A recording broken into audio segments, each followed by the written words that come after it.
Okay, मैंने अभी subsidy का पॉइंट चलाया था आपको, और सब्सिडी में मैंने बताया था आपको कि थोड़ा बोर्ड वर्क करना पड़ेगा, तो मैं कर रहा हूँ।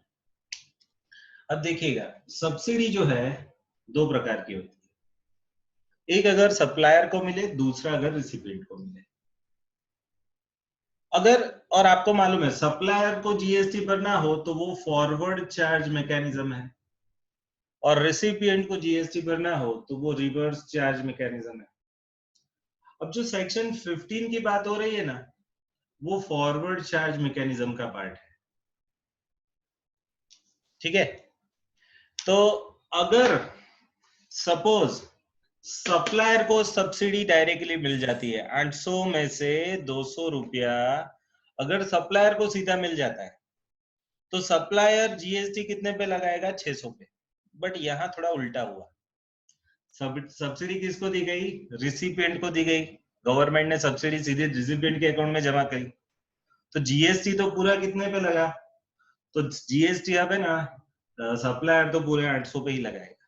ठीक है, तो ये वाले केस में सप्लायर क्या करेगा? Assessable value 800 plus GST. Suppose 18% GST है, 800 का 18% कितना होता है?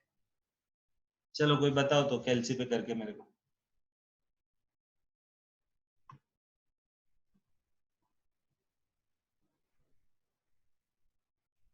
144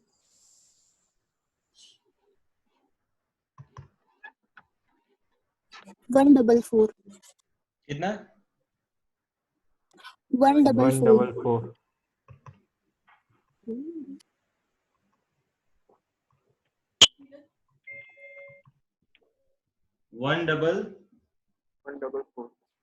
144 जीएसटी होता है। तो अब है ना, अब ये सेलिंग प्राइस हो गया 944। अब कस्टमर को ये कितने में पड़ेगा? 944 कस्टमर को देने, बट गवर्नमेंट 200 रुपया क्या करेगी? सब्सिडी देगी। तो कस्टमर को तो 944 माइनस 200 करके 744 में पड़ेगा। ठीक है, मीन्स कस्टमर को सब्सिडी सिर्फ एसेसेबल वैल्यू में मिलेगी, जीएसटी में नहीं। जीएसटी तो वो पूरा 800 पे ही भर रहा है रियल लाइफ में। अभी भी ये प्रैक्टिकली चल रहा है, इसलिए मैं आपको बता रहा हूँ कि गवर्नमेंट ऐसा कर रही है। तो एवरीवन क्लियर नाउ? क्यों 800 लिखा? क्योंकि यहाँ सब्सिडी कस्टमर को मिल रही है, रिसिपिएंट को मिल रही है, और ये फॉरवर्ड चार्ज है, रिवर्स चार्ज नहीं है। मींस रिवर्स चार्ज होता और कस्टमर को सब्सिडी मिलती तो वो 800 की जगह 600 कीमत है वो मान के वो 600 पे लगाता, बट ये रिवर्स चार्ज है नहीं, ये फॉरवर्ड चार्ज है। तो फॉरवर्ड चार्ज में सप्लायर के व्यू पॉइंट से प्रोविजन है, अगर सप्लायर को सब्सिडी मिलती है तो सप्लायर माइनस करेगा, और वो भी सब्सिडी गवर्नमेंट से मिली तब। क्लियर है ये कंसेप्ट? ओके, तो यहाँ इसका मैं आपको फोटो भेजूंगा अभी। चलो फोटो भेज देता हूँ, आपके ग्रुप में शेयर कर देता हूँ सब्सिडी का। ठीक है, तो अब मैं आगे के पॉइंट पे जाता हूँ। एक्चुअली अभी 10 मिनट मेरे को रुकना पड़ा, मेरे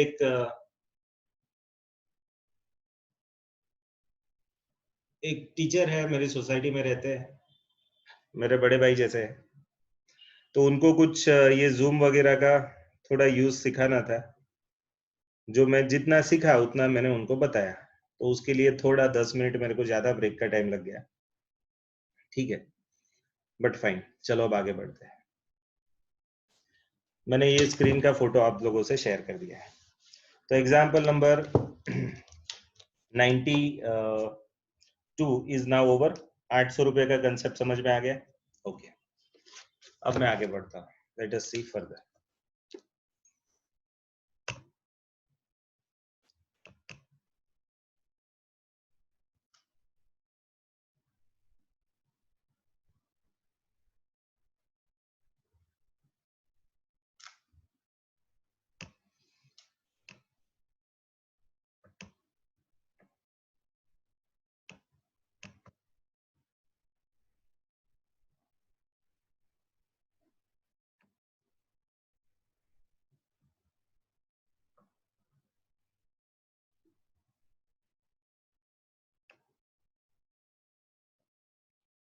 चलो, अब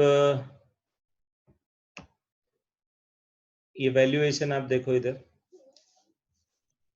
इसमें हमने 15 पूरा कंप्लीट कर लिया, A B C D E तक हम आ चुके हैं। अब हम 15.3 एक्सक्लूड की प्रोविजंस पढ़ेंगे, बट उससे पहले मैं 93 नंबर का एग्जाम्पल आपको कराना चाहता हूँ। तो वो 93 नंबर का एग्जाम्पल मैं कराने जा रहा हूँ, तो उसके लिए जरा देखते जाओ मेरे साथ। मैं मॉड्यूल बाय मिस्टेक मेरे से बंद हो गया है, तो मैं जरा ओपन कर रहा हूँ मॉड्यूल्स को।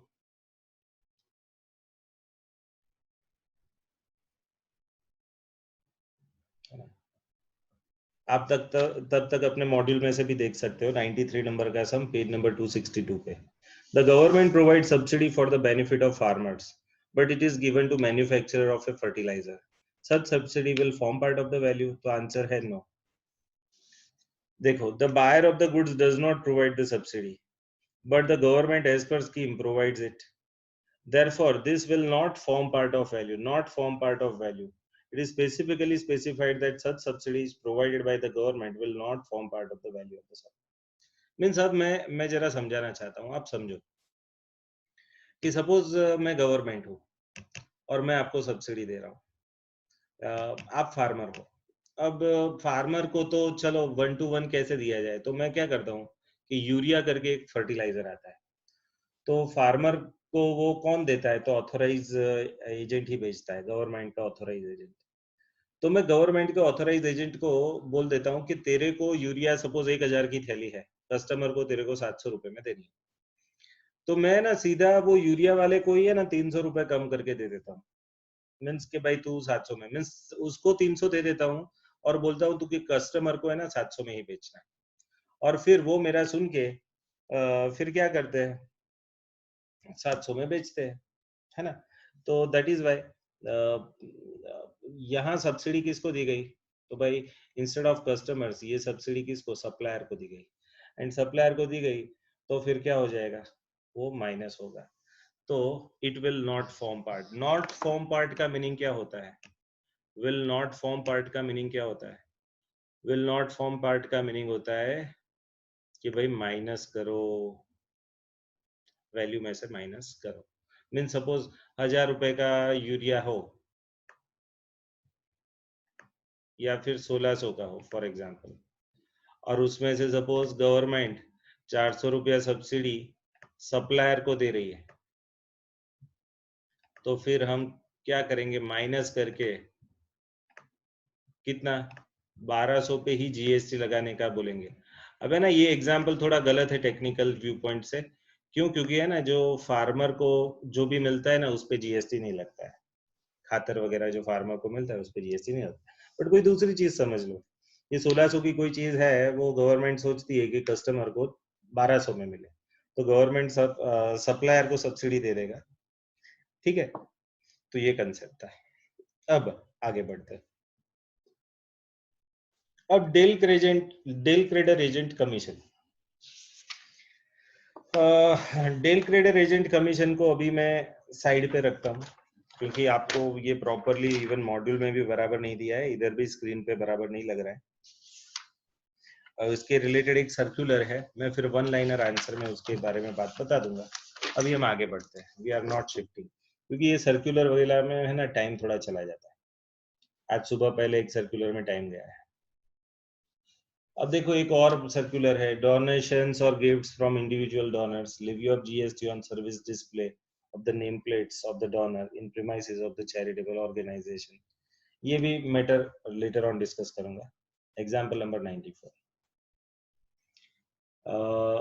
चलो, good wishes from mister Rajesh, it is printed under earth a digital blackboard donated by Rajesh to a charitable yoga institution। ये क्या है, ये ऊपर के वो जो क्या बोलते हैं डोनेशन और गिफ्ट वाला जो सर्कुलर था उसके रिलेटेड एक एग्जांपल दिया है। एग्जांपल 95 पढ़ो। Donated by Shrimati Malti Devi in the memory of her father, written on the door of the floor of a room or any part of the temple complex which was constructed from such donation। अब question है कि GST लगेगा कि नहीं लगेगा। है ना। चलो तो ये सर्कुलर जरा देख लो, अब दो क्वेश्चन उसके बेस पे दिए है तो सर्कुलर बता देता हूँ। अब है ना, कुछ लोग क्या करते हैं, डोनेशन देते हैं, और वो डोनेशन के बदले में वो सिर्फ क्या एक्सपेक्ट करते हैं कि हमारा नाम लिखो उधर। मीन सपोज वो कोई वाड़ी बना रहे हैं या फिर कोई हॉस्पिटल में कोई रूम बना रहे हैं, तो वो रूम बनाने का सपोज खर्चा 5 लाख आ रहा है, कोई दे रहा है, तो वो 5 लाख का रूम बनाने का खर्चा वो देगा, और वो संस्था को बोलेगा कि वो रूम के बाहर लिख दो कि this construction of this room is donated bye so and so. अब क्वेश्चन ये है कि वो बंदा जो 5 लाख दे रहा है, उस पे जीएसटी का क्या है। अब है ना, नॉर्मली सपोज ऐसा किसी का नाम आप डिस्प्ले करते हो तो ये तो एक टाइप का एडवर्टाइजमेंट हो जाता है। आप देखो ना, हम क्लास वाले कितने सारे हैं ऐसे तो मार्केट में, जितने भी गवर्नमेंट के इलेक्ट्रिकल पोल्स है, खंबे है, उस पे हमारा वो चिपका देते हैं। बट कभी कभी पेड भी होता है, कुछ लोग पेड भी करते हैं। गवर्नमेंट वहाँ बोर्ड लगाने का जगह देती है, कैस्क बोलते हैं उसको, कैस्क, और वो कैस्क हम भाड़े पे ले सकते हैं। तो इन शॉर्ट ये तो आप जिसका नाम लगा रहे हो उसका एक टाइप का प्रचार हो रहा है, तो उस पे जीएसटी है, एक टाइप का एडवर्टाइजमेंट है। तो levy of GST on service display of the name plates of the donors in the premises of charitable organisation. अब है ना, नॉर्मल सपोज कॉमर्शियल पर्पस होता है, हमारे बोर्ड जब हम गवर्नमेंट के खंभों पे लगाते हैं तो वहां तो जीएसटी लगता ही लगता है। बट क्वेश्चन है कि ये चैरिटेबल ऑर्गेनाइजेशन की प्रीमाइसेस में ऐसा लगाया जाए तो जीएसटी लगेगा। तो देखो, individual donors provide financial help और any other support in such form in the form of donation or a gift to institutions such as a religious institution, charitable institution, schools, hospitals, orphanage. Orphanage means क्या, अनाथ आश्रम। Old age home, old age home means क्या होता है, ये वृद्धाश्रम बोल सकते हैं हम इसको। आगे, the recipient institutions place a name plate of the similar, क्या बोलते हैं, similar acknowledgement in the premises to express the gratitude। अब है ना, वो प्रीमाइसेस वाले मीन्स वो और हॉस्पिटल वाले, ट्रस्ट वाले, आउट ऑफ ग्रेटिट्यूड कि भाई आपने इतने रुपए की हेल्प की तो आपका नाम लिख रहा है, आउट ऑफ ग्रेटिट्यूड सपोज ये लिख रहा है, तो when the name of the donor is displayed in the recipient institution premises in such a manner which can be said to be expression of gratitude। अब है ना, मैनर इज वेरी इंपॉर्टेंट। आप जो लिख रहे हो वो एक्सप्रेशन ऑफ ग्रेटिट्यूड ऐसा है ना, आपकी लिखाई के बेस पे दिखना चाहिए, वो एडवर्टाइजमेंट नहीं दिखना चाहिए, वो एक्सप्रेशन ऑफ ग्रेटिट्यूड दिखना चाहिए। And public recognition of donors act and philanthropy act, philanthropy means charitable act, and is not aimed at giving publicity. Main purpose जरा देख लो, not aimed at giving publicity. अगर आप जो नाम लिख रहे हो आउट ऑफ ग्रेटिट्यूड लिख रहे हो, मीन सामने वाले का कंडीशन नहीं होता है कि मेरा नाम लिखोगे तभी गिफ्ट दूंगा। उन्होंने डोनेट किया और आपने आउट ऑफ ग्रेटिट्यूड उसका नाम लिखा, तो not aimed at giving the publicity to the donor in the manner that it would be advertisement or promotion of his business, then तभी तब हम मानेंगे कि it is no supply नहीं है, ठीक है। So in such case there is no obligation, quid pro quo, on the part of the recipient of the donor or a gift to do anything that is supply of service, therefore no GST liability। अब है ना, ये सच में बताऊं, ये चीज का अब है ना लोग दुरुपयोग करते हैं, वही काम करते हैं। वो है ना, सपोज मैं सपोज कोई चैरिटेबल इंस्टीट्यूशन है, वहां वो अपना नाम लिख देते हैं और फिर नीचे लिखाएंगे अपने संस्था का नाम। मैं सपोज मैं सीएमए की फर्म खोल के बैठा हूँ, धवल शाइन कंपनी, और फिर मैं सपोज कोई ट्रस्ट को, मैं हर एक ट्रस्ट में मैं सपोज 1-1 लाख का दान दे देता हूँ, सब सोशल वेलफेयर ट्रस्ट है, और वहां मैं लिख रहा हूँ from Dhaval shine company cost accountants, and नीचे फिर पूरा लिख दूंगा कि for GST for so and so for costing and so and so so and so so and so. अब जो भी बंदा उधर आएगा वो देखेगा भाई मेरा बोर्ड, तो आप सोचो ये सब केस में तो मेरा एडवर्टाइजमेंट पब्लिसिटी हो रहा है, तो आइडियली तो ऐसा नहीं होना चाहिए, एडवर्टाइजमेंट पब्लिसिटी नहीं होना चाहिए। बट अगर वो लोग ये करते हैं आउट ऑफ ग्रेटिट्यूड तो कोई प्रॉब्लम नहीं है, बट सपोज मैं अगर ऐसा कर रहा हूँ तो यहाँ प्रॉब्लम है, ठीक है। तो ये जरा समझ लीजिएगा इसको, ओके।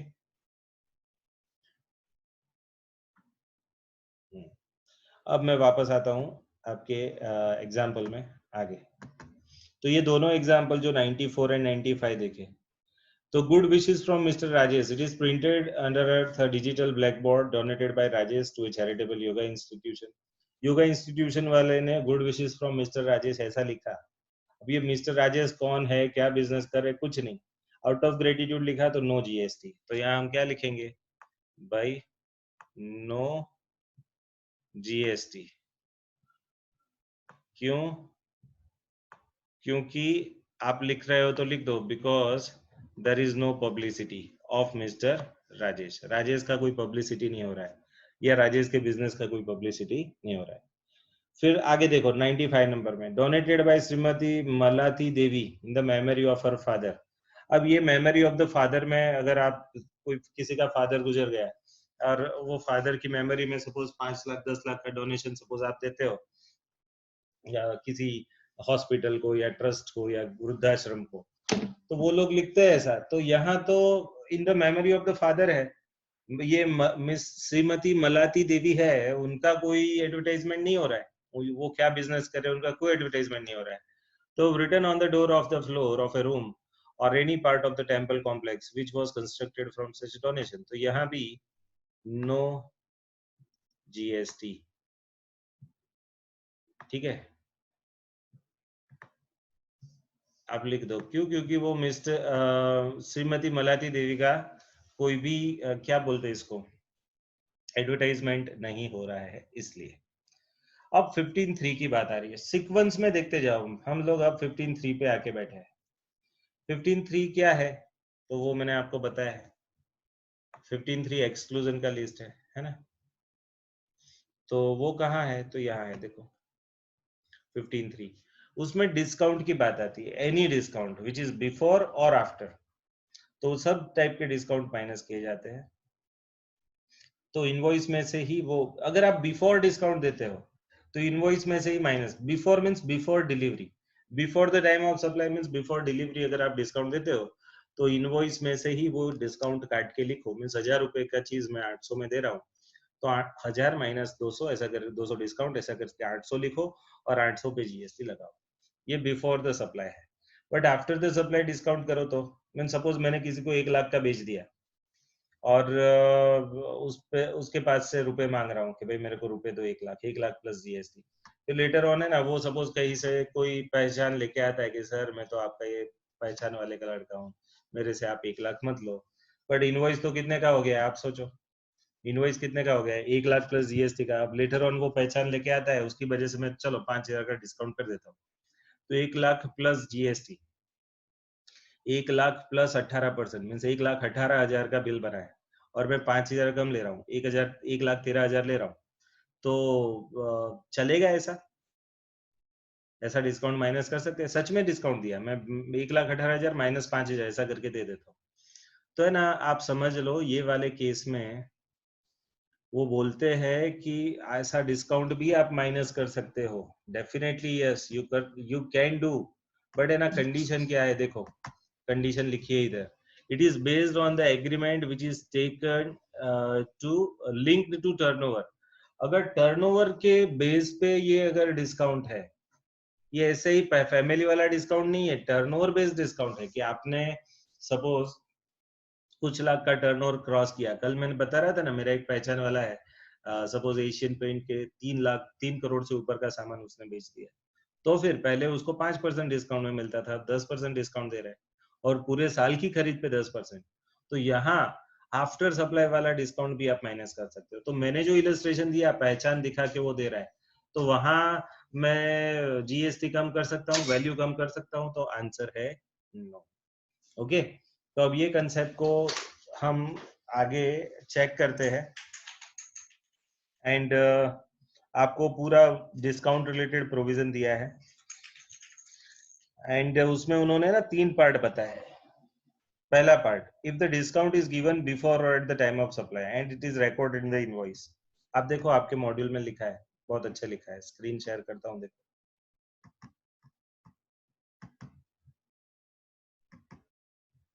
ये रहा। तो if the discount is given before or at the time and it is recorded in the invoice, तो value of goods minus discount, so transaction value would be after discount. फिर दूसरा, if the discount is given after the supply but agreed upon before or at the time of supply and can be specifically linked to relevant invoices, so it can be claimed as deduction from the transaction value. And if the discount is given by after supply and not known at the time of supply, so it cannot be claimed as deduction from transaction value. अब है ना, मैंने वो जो discount वाला उदाहरण दिया था ये वाले केस में, ये सेकंड वाले केस में, कि discount is given after supply, आप डिस्काउंट दे रहे हो कब? आफ्टर सप्लाई डिस्काउंट दे रहे हो, okay, after supply, but it was agreed upon before और at the time of supply, means वो जो एशियन पेंट कंपनी है उसने ये डीलर को जब डीलरशिप दी ना उस दिन से बताया था कि तेरा अगर टर्नओवर 3 करोड़ के ऊपर का हो रहा है मेरे यहाँ से, मेरे गुड्स का, मींस तेरी दुकान में से एशियन पेंट्स के गुड्स का 3 करोड़ से ऊपर का टर्नओवर हो रहा है, तो मैं तेरे को एडिशनल डिस्काउंट दे दूंगा 5%। अभी तो एज ए डीलर मैं तेरे को सपोज 10% डिस्काउंट या 15% डिस्काउंट दे रहा हूँ, बट लेटर ऑन सपोज आपका 3 करोड़ क्रॉस हुआ तो मैं एडिशनल 5%, और वो भी पूरे साल के ट्रांजेक्शन पे दे, है ना, 3 करोड़ तक के सभी ट्रांजेक्शन पे। तो ये वाले केस में that can be claimed as deduction, and it can be claimed as deduction, means it can be reduced from transaction value. But यहाँ देखो तीसरी स्थिति बताइए कि discount is given after supply and not known at the time of supply. मैंने अभी जो example दिया था ना वो पहचान वाला, तो वहां it can not be claimed. Clear हो गया? अब एक सर्कुलर था सीबीआईसी का, वो देखो, है ना, 15(3) covered under 15(3) and not covered under 15(3), तो इसको सेकेंडरी डिस्काउंट बोलेंगे, that is offered after the supply and not allowed as deduction, है ना। यहाँ क्या आएगा? नॉट अलाउड एज डिडक्शन, ठीक है। एंड यहाँ आप ये वाले केस में 15(3) वाले केस में तो it would be allowed as a deduction, ठीक है। तो मेन वर्ड कौन से है? यहाँ अलाउड वर्ड है, यहाँ नॉट अलाउड वर्ड है, ओके। आगे देखते हैं। अब है ना ये cashback offers, now this is very important, आज के जमाने में बहुत चल रहा है ये कैशबैक। आपको मालूम है कैशबैक क्या होता है? ये पेटीएम वाले देते हैं, गूगल पे वाले देते हैं कैशबैक, मीन्स आप खरीदी करो आपको कैशबैक मिलेगा, आप यहाँ से पेमेंट करोगे तो आपको कैशबैक मिलेगा। तो अब ये पेमेंट का, ये कैशबैक का इफेक्ट क्या है, वैल्यू में से क्या इफेक्ट है? तो है ना ये चार्ट देखो, cashback offers provided by supplier of goods, and दूसरा है cashback offers provided by person other than supplier. अब मेरे को बताओ कि सपोज मैं पेटीएम से कोई चीज खरीदता हूँ, जैसे कि पे करता हूँ, फॉर एग्जांपल जीबी का इलेक्ट्रिसिटी बिल पे किया और 10,000 का बिल था और मेरे को सपोज 2% कैशबैक मिला, मीन्स 200 रुपया मिला। अब ये 200 रुपया मेरे को कैशबैक कौन दे रहा है? पेटीएम दे रहा है या जीबी दे रहा है? अगर जीबी दे रहा है मीन्स सप्लायर दे रहा है तो वो माइनस होगा, बट अगर पेटीएम दे रहा है तो उसका नाम बढ़े इसलिए। तो अब देखो इलेक्ट्रिसिटी पे तो जीएसटी नहीं है, मैं दूसरा एग्जांपल देता हूँ कि सपोज आपने 10,000 का कोई खरीदी किया डी मार्ट से या फिर कोई भी ऑनलाइन खरीदी, और आपने उसका पेमेंट सपोज ऐसे इलेक्ट्रॉनिक मोड से किया, पेटीएम या फोन पे या गूगल पे से, और वहां आपको 200 रुपए का या 500 रुपए का कैशबैक मिल गया। क्वेश्चन ये है कि 500 रुपए कौन दे रहा है? तो वो इलेक्ट्रॉनिक मोड वाले दे रहे हैं, जैसे कि गूगल पे, फोन पे या पेटीएम, अगर वो दे रहे हैं बट सप्लायर नहीं दे रहा है। अब जीएसटी लगाता कौन है? सप्लायर। तो ये जो कैशबैक की ऑफर अगर वही दे रहा है तो माइनस करना है, बट सप्लायर के अलावा का कोई अगर ऐसा हमको कैशबैक दे रहा है, why? Because to promote that mode of payment, तो ये वाले केस में माइनस नहीं होगा। बस वही बोलना है। आप है ना सर्कुलर को जरा ध्यान से देखो, आपको वही बताने जा रहा है सर्कुलर, देखते जाओ। देखो, cashback offers provided by the supplier of the goods. अब ये सप्लायर मींस क्या? वो सेलर। एंड यहाँ है अदर देन सप्लायर, ये अदर देन सप्लायर में आप नाम लिखो कि भाई पेटीएम, है ना, आप लिख सकते हो। मेरे को तो लिखने में बहुत दिक्कतें हो रही है भाई।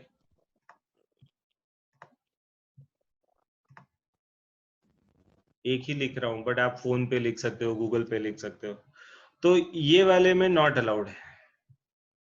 अब देखो, अगर सप्लायर दे रहा है, यस सप्लायर दे रहा है, but cashback is duly recorded in the invoice, invoice में माइनस करके दिया, मीन सपोज कैशबैक मिला 10,000 का पेमेंट करना था, और वो बिल आपको जो मिल रहा है उसमें 10,000 माइनस 200 ऐसा करके आया।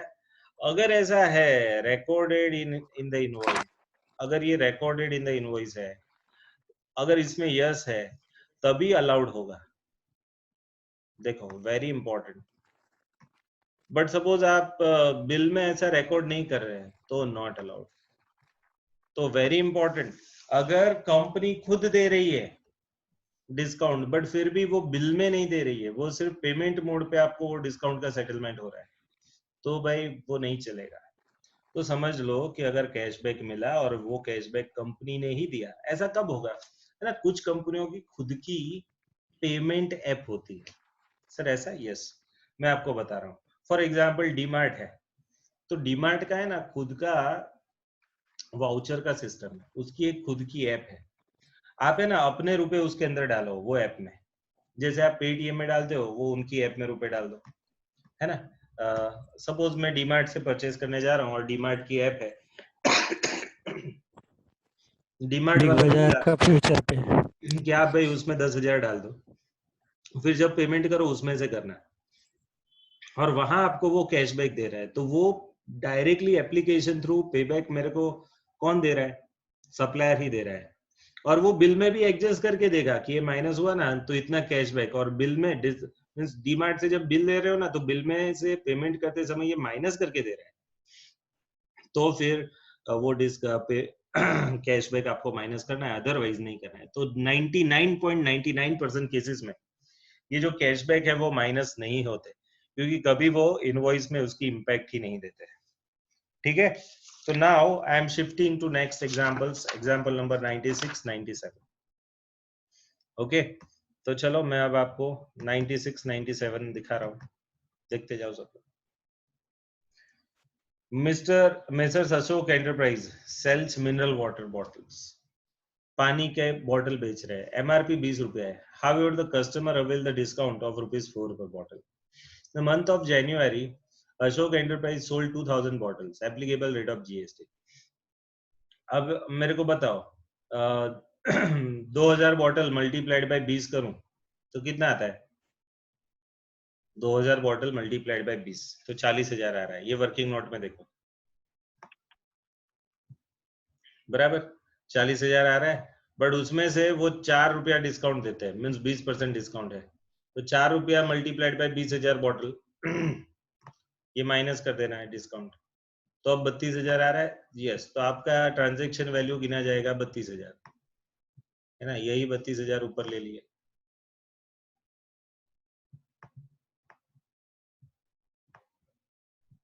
ठीक है, और फिर उस पे वो लोग जीएसटी लगाने जा रहे हैं, कितना 9% जीएसटी। तो यहाँ है 32,000, है ना, 32,000 का 9% 2880, दूसरा 9% 2880। क्लियर हो गया। Example number 97, based cars limited sales a car worth 5 lakh to Sundar automobiles.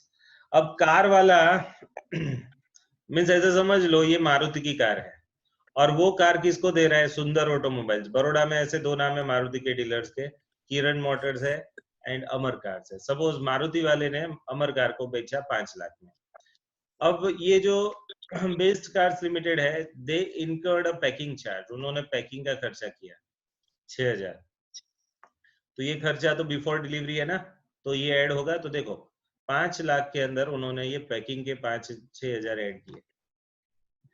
फिर क्या हुआ कि they provide the discount of 1% of the car, ठीक है, as a part of Diwali scheme. तो 5 लाख का 1% डिस्काउंट माइनस मिलेगा, तो 5,000 माइनस होंगे, ठीक है, ये हुआ। फिर क्या है, तो based cars limited agreed to provide the another further discount, further discount कितना है 0.5%, if the Sundar automobiles make a payment by 31st of the month. Means ये है ना कैश डिस्काउंट जैसा है कि अगर आप 31 तारीख से पहले पेमेंट कर देते हो तो cash discount. And this Sundar automobiles make the payment, उन्होंने पेमेंट भी कर दिया by 31st of month, means month end की 31 तारीख को बैंकिंग का यूज करके उन्होंने पेमेंट कर दिया, तो नेट जीएसटी लायबिलिटी. अब यहाँ देखो जीएसटी, अब देखो ये 5 लाख था, उसमें 6,000 पैकिंग का ऐड किया, 5 लाख 6,000, दूसरा 5,000 डिस्काउंट माइनस किया, 5 लाख का 1%, अब ये 5 लाख 1,000 हुआ. तो ये 5 लाख 1,000 पे जीएसटी लगेगा, क्योंकि डिस्काउंट कब दे रहे हैं? After the time of supply. ये डिस्काउंट कब दे रहे हैं? After the time of supply, क्योंकि एक महीने मैं जब इनवॉइस बना रहा हूँ तब मालूम नहीं है मेरे को कि ये 31 तारीख से पहले पेमेंट करेगा कि नहीं. तो जब मालूम नहीं है तो वो मैं नहीं करूंगा, और लेटर ऑन बिल में भी मैं एडजस्ट नहीं कर रहा हूँ. So that is why GST पूरा ये जो 9% लगा है ना, 5 लाख 1,000 पे लगा. कैलसी ऑन करो और 5 लाख 1,000 पे 9% करो. 45,090 आ रहे हैं, चेक कर लो. आ रहा है? Yes, sir. Can someone reply to me? Yes, sir. आ रहा है ना? तो उसका मीनिंग वो 9% गिनते समय आपने वो 1% एडिशनल 0.5% डिस्काउंट माइनस किया है क्या? तो आंसर है नहीं किया है. क्यों? क्योंकि this discount is given after the sale. Sale होने के बाद डिस्काउंट दिया है और आपने वो बिल में भी माइनस करके नहीं दिया है. Everyone getting this? तो यहाँ आपका ये 97 नंबर का एग्जाम्पल खत्म होता है. मीन्स ये दूसरा जो 5.5% डिस्काउंट है, ये 5 वाला, वो नहीं मिलेगा. ये 0.5 वाला क्या है? नहीं मिलेगा, नहीं मिलेगा. और ये 1% वाला ये मिलेगा. ठीक है, समझ में आ गया? बस, तो यहाँ ये 97 नंबर का सम खत्म होता है. अब 98 देखो. However, due to a severe cash crunch, the Best Cars Limited requests Sundar Automobiles to make the payment within 2 days, promising a discount of 2%. Doing so, Sundar Automobiles make the payment within 2 days. अब है ना, जब आपने cell किया तब आपको मालूम नहीं था कि कैश का प्रॉब्लम आएगा, बट तुरंत ही 1-2 दिन में आपको मालूम पड़ा कि कैश का प्रॉब्लम आ गया, तो आपने ना बायर को बोल दिया कि भाई 2 दिन में आप पेमेंट कर दो, ये मंथ के 31 तारीख तक एंड राह मत देखो, 2 दिन में आप पे कर दो, हम 2% डिस्काउंट दे देंगे एक्स्ट्रा. एंड सामने वाले ने तो ऐसा 2% पे भी कर दिया. तो क्वेश्चन ये है कि वैल्यू में से वो 2% डिस्काउंट माइनस करने का. तो this discount was not known, जब बेचा तब मालूम नहीं था कि ये डिस्काउंट हम देने वाले हैं, लेटर ऑन दिया, तो it could not be claimed as deduction, तो हम डिडक्शन नहीं कर सकते, तो ये 2% डिस्काउंट नहीं मिलेगा. ठीक है, 99 नंबर का सम देखते हैं. Messrs. Nambiar and Company, an auditing firm based on Cochin, undertake an audit assignment of his client based on Chennai. The contract mentioned about the audit fees of 5 lakh and arrangement of taxi by client. अब है ना, ये arrangement of taxi by client है, which may be worth 15,000. Suppose auditor को 5 lakh fees देनी है और 15,000 taxi का है. अब है ना, वो क्या बोलेंगे कि क्लाइंट को बोलेंगे हम आपको 5 लाख दे देंगे, टैक्सी का हम व्यवस्था करा लेंगे, और उसमें उनको 15,000 का खर्चा हो रहा है. अब क्वेश्चन ये है कि ट्रांजैक्शन वैल्यू कितनी, तो ये 5,15,000 ट्रांजैक्शन वैल्यू. क्यों? क्योंकि ओरिजिनल 5 लाख तो है, बट ये 15,000, ये 15,000 को क्या बोलूंगा? Incidental in connection with the taxi, है ना, इसको इंसिडेंटल एक्सपेंस माना जाएगा. और इंसिडेंटल वर्ड कहाँ यूज हो रहा है? तो आपने देखा होगा इधर ये 15(2)(c) के अंदर देखो, इंसिडेंटल वर्ड यूज हो रहा है. Are you getting? So that is why वो ऐड होगा, और ये इंसिडेंटल खर्चे इंक्लूड के लिस्ट में आ रहा है, तो हमको ऐड करना चाहिए. ओके, चलो, सेंचुरी 100 नंबर का सम. मैं आपको सभी को एडवाइस देता हूं कि ये valuation, time of supply and value of supply, sorry value of supply, time of supply and place of supply, इसके एग्जांपल्स खास करें, उसमें से एक क्वेश्चन 16 मार्क का बनेगा और आप है ना पीछे जो मॉड्यूल के पीछे क्वेश्चंस दिए हैं उनको आप चेक करो, मॉड्यूल के पीछे पिछले 3-4 पेपर साइट दिए हैं, उसको अगर आप देखोगे तो यू विल फाइंड कि भाई मैं जो बोल रहा हूँ बात सही है। तो चलो अभी ये क्वेश्चन कर लेते हैं। Messrs X Limited is engaged in doing a job work for Y Limited, and Y Limited supplies the raw material for 2 lakh and packing material of 22,500 to Messrs X Limited for completion of a job work. अब देखो यहाँ कौन है, mister x कौन है, job work कर रहा है, engage in a job work, और वो जॉब वर्क किसके लिए कर रहा है, for Y limited. Means Y limited is a principal and X limited is his agent, he is doing job work, he supplies the raw material. अब Y limited है ना, दैट इज प्रिंसिपल, मैं इसको प्रिंसिपल बोलूंगा, और ये x limited को मैं क्या बोलूंगा, एजेंट बोलूंगा।